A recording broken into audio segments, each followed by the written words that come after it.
Erev Tov Rabotai, we are continuing with our Mishna Yomi Masechet Nazir. We are up to Perek Aleph, Mishnah Aleph. Today's Mishnah Yod should be Lehilu Nishmat, Neria ben Svetlana, Ranbai, Eliyahu ben Burcha Israelov, Chana bat Miriam, and Sason ben Raya, Menuchatam began Eden, Amen, and Leavdil ben Chaim lechaim, v'derefua shelemav, Daniel Shalom ben Rosa, betoch shar Chulei Israel. Just to read the general introduction written by the art school, elucidated to understand what Masechet Nazir is all about. The Torah gives a person the right to prohibit things upon himself or others through a neder, a vow. There is a specific kind of vow, known as a vow of Nazirut, that a person may take upon himself, which causes him to enter a certain state of holiness and prohibits him to do a number of things, to drink wine or eat any grape products, to cut his hair, and to become tamed through a dead body, a human corpse. A person who takes upon himself a vow of Nazirut is known as a Nazir or Nazira in the case of a woman. This vow and its laws are the subject of Masechet Nazir. The laws of Nazirut are described in the Torah in Sefer Bamidbar, chapter 6, verses 1 through 21. Now again, a Nazir is someone who takes upon himself the vow of Nazirut, a vow that prohibits him from consuming grape products, cutting his hair, or coming into contact with a human corpse. A person cannot make this vow simply by thinking it, he must say it aloud. The Torah states regarding the Nazir in Sefer Bamidbar, chapter 6, verse 2, a man or woman who shall express a Nazirite vow, the vow of Nazirut must be expressed in words, not just in thought. Now, the basic declaration of Nazirut is Hareni Nazir, I am hereby a Nazir. The Mishnah will now teach what happens when a person does not use the word Nazir, but substitutes another commonly used word for it. A substitute word is known as a kinui. So Mishnah Aleph begins, Kol kinuye Nazirut ki Nazirut. All kinuim, all substitute words for Nazirut are as effective as the basic term for Nazirut. For example, the word Nazik is a kinui equivalent word for Nazir. Therefore, if someone says, I am hereby a Nazik, he becomes a Nazir. The Gemara explains that the text of the Mishnah is missing a line here, which reads, and all Yadot, handles, partial declarations for Nazirut are as effective as the full vow of Nazirut. The following are Yadot for Nazirut. Now, this is the Rav explains based off the Gemara on page 2a. Now, a Yad, literally handle, plural Yadot, is a partial declaration whose meaning is clear. Like a vessel that can be held by its handle, a vow can be made by a partial declaration that nevertheless makes clear the vower's intent. This too is considered an effective vow. The Mishnah now illustrates this rule. Haomer ehe. If someone says, I shall be, while a Nazir walks by, Arez a Nazir, he is a Nazir, even though his declaration is incomplete, since he clearly intends to become a Nazir like the person passing by. A person who says, I shall be, in the presence of a Nazir, clearly means, I shall be like him. Therefore, even though he did not complete a statement, it is as if he did complete it. However, if a Nazir is not walking by when he says this, then this declaration is not effective because perhaps he meant, I shall be in a state of fasting, rather than a Nazir. Yadot, the partial declarations, are effective for accepting Nazirut only if their meaning is obvious from the context of his statement, as the Gemara says in Masechet Nazir, page 2b. O ehen naveh, or if he says, I shall be handsome while he grasps his hair, Nazir, he is a Nazir. Although his declaration is incomplete, since it makes clear his intention to make himself handsome by growing long hair like a Nazir, the Nazirut vow takes effect without his mentioning Nazirut explicitly. The complete declaration would be, I shall be handsome like a Nazir. However, if he does not grasp his hair when he says this, then his declaration is not effective because perhaps he meant, I shall be handsome, beautiful before God in the fulfillment of the commandments, as the Gemara explains on page 2b in Masechet Nazir. The Mishnah now returns to its opening statement and gives examples of kinuyim, substitute words for Nazirut. Nazik, Naziach, Paziach.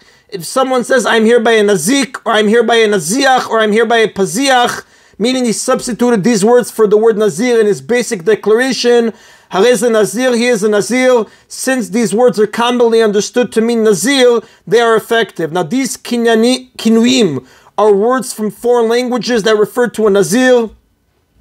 They sound similar to Nazir because they originated from non-Jews who could not properly pronounce the original Hebrew. Now, although the Mishnah lists only these examples, kinuim in other languages are also effective, even if they do not sound like the word Nazir. The Mishnah lists additional wordings that are effective for declaring Nazirut. Hareni kazeh, if someone says, I'm hereby like this one, while he motions towards a Nazir who is walking by, as the Rav explains based off the Gemara on page 3a, Mesech Nazir.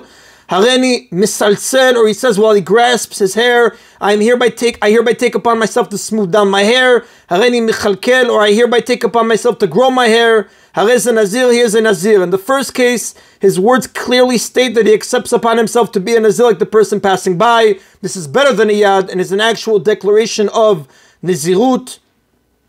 In the last three cases, his vow to grow his hair makes clear his intention to be a Nazir who is forbidden to cut his hair. These expressions are also not Yadot because the declarations are complete. However, the meaning of these terms, Michalkel, Misalsel, is unclear. Sometimes they refer to hair, but in Hebrew they can also refer to other things that have nothing to do with hair. Therefore, these vows are effective only if he grasps his hair during a declaration, which indicates that he intends to grow his hair like a Nazir. However, the final expression, I hereby take upon myself to grow long locks, refers only to hair, and it takes effect even if he is not holding his hair. As the Mishnah says right now, Harini misalsel, harini michalkel, hare alay leshalech pera, or I hereby take upon myself to grow long locks of hair. Harez a Nazir, again he is a Nazir. So we have three cases here.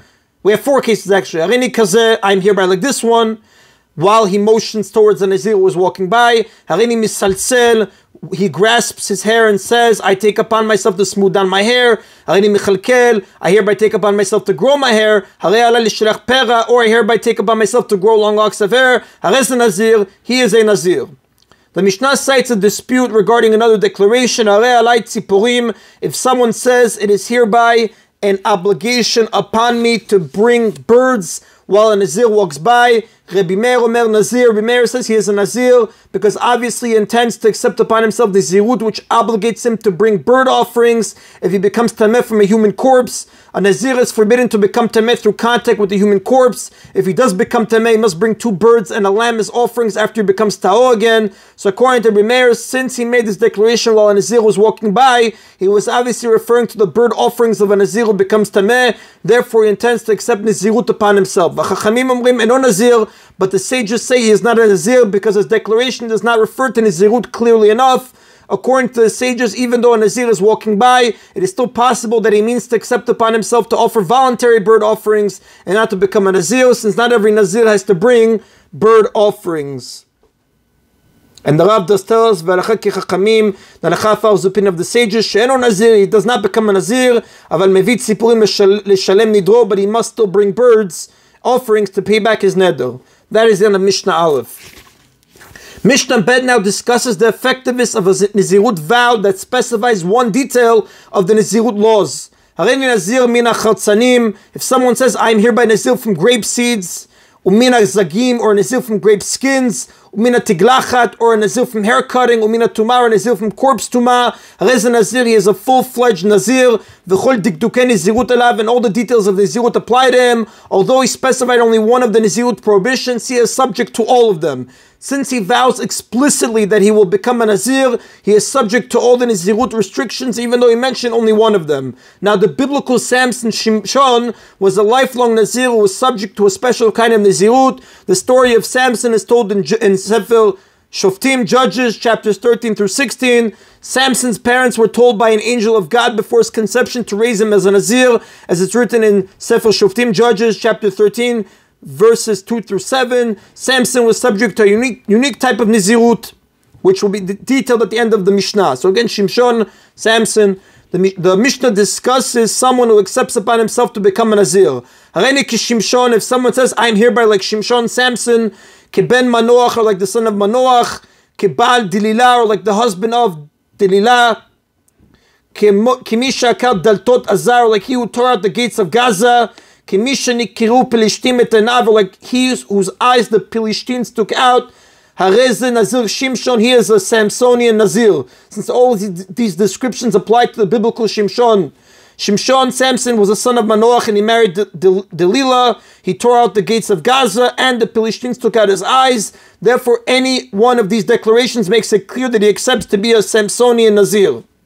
The Mishnah will give the special laws for this Nazir below. The Mishnah now presents another kind of lifelong Nazirut known as a Nazir Olam, permanent Nazir. Although a standard Nazirut is for 30 days, a person can choose to be a Nazir for a longer period and can accept to become even a permanent Nazir. This Nazirut lasts for as long as the person lives. The Gemara explains that the text of the Mishnah is missing a line here, which reads, if someone says, I am hereby a permanent Nazir, he is a permanent Nazir. As the Rav explains based off the Gemara on page 4a in Masechet Nazir. The Mishnah now proceeds to list the differences between a Samsonian Nazir and a permanent Nazir. Ma ben Nazir Olam Nazir Shimshon. What differences are there between a permanent Nazir and a Samsonian Nazir? Both of them last a lifetime. Nazir Olam, in the case of a permanent Nazir, if his hair grows heavy too long, he may lighten it by trimming it with a razor. He may trim his hair when it grows heavy, but he may not shave his head completely, although he may use only a razor but not scissors. This is a leniency for a permanent Nazir. A standard Nazir is forbidden even to trim his hair with a razor as long as he is a Nazir, even if he becomes a Nazir for many years. Now, a permanent Nazir is permitted to trim his hair only once every 12 months. This is learned from the story of Avshalom, the son of King David, who was a permanent Nazir and who would trim his hair once a year, as it says in the book of Shmuel, book 2, chapter 14, verse 26, and the Rav brings from the Gemara Masechet Nazir, page 5a. And he brings 3 animals as offerings when he trims his hair, similar to ordinary Nazir, who brings these offerings when he shaves his hair at the end of his Nazirut period. An ordinary Nazir who reaches the end of his Nazirut shaves his hair and brings 3 offerings to the temple, as it says in chapter 6, Mishnah 7. A permanent Nazir who chooses to trim his hair at the end of 12 months must also bring these offerings. And if he brings tamef, if he becomes tamef from a human corpse, he brings the tumah offerings just as an ordinary Nazir must do. A permanent Nazir is forbidden to become tameh to a human corpse, the same as an ordinary Nazir. If he becomes tameh, he is obligated to undergo the same purification procedure as the ordinary Nazir, which includes shaving his head and bringing 2 bird offerings. Nazir Shimshon, in the case of a Samsonian Nazir, however, if his hair grows heavy, he may not lighten it, trim it with the razor just like an ordinary Nazir. With regard to hair cutting, a Samsonian Nazir is identical to a standard Nazir. He is prohibited to cut his hair at all. If he becomes tameh from a human corpse, he does not bring the tumah offerings because a Samsonian Nazir is permitted to become tameh to a human corpse. Although a Samsonian Nazir is actually permitted to become tameh, the Mishnah uses the words if he becomes tameh to parallel the wording it used for the permanent Nazir who is forbidden to become tameh. All the above leniencies regarding both the Samsonian Nazir and the permanent Nazir are halakha Moshe Sinai, laws that were taught to Moshe Rabbeinu on Har Sinai. And that is in the motif of today's Mishna Yomi. Baruch Adonai Le'olam. Amen v'amen.